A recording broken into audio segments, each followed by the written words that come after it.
11 जुलाई 2026 ये तारीख नोट कर लीजिए दोस्तों। प्रशांत किशोर नामांकन करने जा रहे हैं। नामांकन मतलब बांकीपुर का जो उपचुनाव हो रहा है उसमें प्रशांत किशोर अपना नामांकन भरेंगे 11 जुलाई को। देखिए 13 जुलाई अंतिम तारीख इलेक्शन कमीशन की तरफ से दी गई है, जिस दिन तक जो प्रत्याशी होंगे वो अपना नामांकन कर सकते हैं। 16 को तक नामांकन वापस लिया जा सकता है। खबर पर दोस्तों बने रहिएगा, क्योंकि प्रशांत किशोर मैदान में उतर चुके हैं। कल इसकी घोषणा होनी है। कल दोपहर के 2 बजे एक प्रेस वार्ता बुलाई गई है, इसमें यह घोषणा होगा कि प्रशांत किशोर खुद बांकीपुर का चुनाव लड़ने जा रहे हैं। नितिन नवीन के प्रतिष्ठा का सवाल है। भारतीय जनता पार्टी देश की सबसे बड़ी राजनीतिक दल के राष्ट्रीय अध्यक्ष का प्रतिष्ठा दांव पर लगा हुआ है, क्योंकि पीके प्रशांत किशोर खुद चुनाव लड़ रहे हैं। दोस्तों आपको अगर याद होगा, सबसे पहले 1.5 महीने पहले हमने ये खबर ब्रेक किया था। जनसुराज के कई लोगों से हमारी बातचीत हुई थी और जो कैंपेन टीम है प्रशांत किशोर की वो बांकीपुर में उतरी हुई थी। हमने तभी ये खबर बताया था आपको कि पीके बांकीपुर कंटेस्ट करने जा रहे हैं।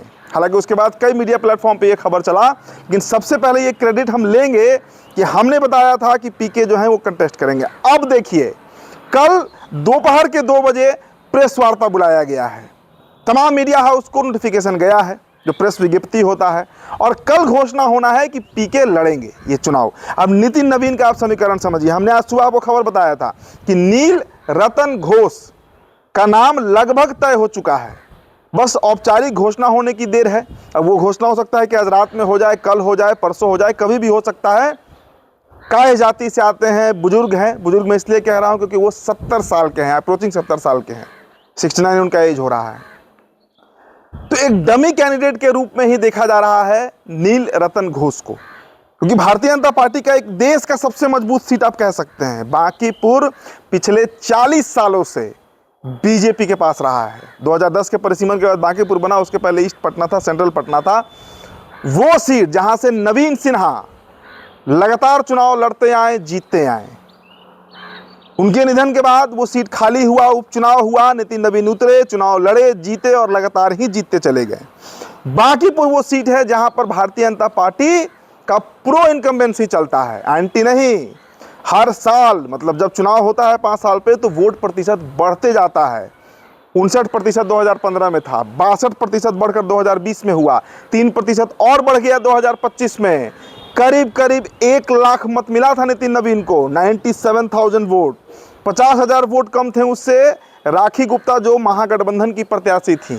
वो सीट है बांकीपुर, सबसे सेफ, सबसे मजबूत सीट भारतीय जनता पार्टी का। लेकिन देखिए, अब उस पर ताल ठोकने प्रशांत किशोर आ रहे हैं। जनसुराज 2025 का चुनाव अभी 7-8 महीने पहले संपन्न हुआ है। पिछले साल नवंबर में 14 तारीख को परिणाम आया और जनसुराज का खाता तक नहीं खुला। बगल का सीट है कुमरार, वहां से केसी सिन्हा लड़ रहे थे जनसुराज की तरफ से, नहीं जीत पाए। संजय गुप्ता का बड़ा विरोध था, क्योंकि कायस्थों का सीट वैश्य को गया। इसके बावजूद कायस्थों का पूर्ण बहुमत मत जो है वो गया संजय गुप्ता के साथ। और कायस्थों का ही सीट है बांकीपुर, जहां से एक ब्राह्मण प्रत्याशी जनसुराज से, जनसुराज के संस्थापक, कर्ता धर्ता, नेता जो कह लीजिए, प्रशांत किशोर चुनावी मैदान में उतर चुके हैं। 2 महीने से बांकीपुर का खाक छाना गया है जनसुराज के कैंपेनर की तरफ से, जनसुराज के नेताओं की तरफ से। कई तस्वीरें हमने आपको दिखाई, कभी कोई मीठापुर में, कभी बोरिंग रोड में, ऐसे ऐसे जगहों पर बांकीपुर में वो पहुंचे हैं जहां रोड तक नहीं बना है, जहां नाले का समस्या है। ये जन समस्याओं का मुद्दा उठा रही है जनसुराज, लगातार उठा रही है। तो इस बार का चुनाव बहुत दिलचस्प होगा। मैंने आपको सुबह भी खबर में बताया था कि देश भर के मीडिया का जो कैमरा होगा ना, वो बांकीपुर पर केंद्रित रहेगा।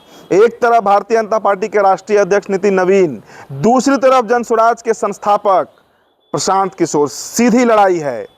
अब महागठबंधन की तरफ से जो अपडेट है, देखिए महागठबंधन हो सकता है कि समर्थन दे दे प्रशांत किशोर को, लेकिन अगर लालू यादव इंटरफेयर करते हैं तो फिर यह भी संभावना है कि महागठबंधन का भी प्रत्याशी मैदान में उतरेगा। लेकिन इतना तो आप तय मानकर चलिए कि हालत तो खराब कर देंगे प्रशांत किशोर, चाहे वो बीजेपी हो चाहे महागठबंधन हो। मैंने कहा ना कि उनकी पूरी फौज, उनकी जो पूरी सेना है वो बांकीपुर में कैंप कर ली है। एक एक घर घूम रहे हैं लोग, एक एक लोगों से मिल रहे हैं, कह रहे हैं कि एक मौका दीजिए।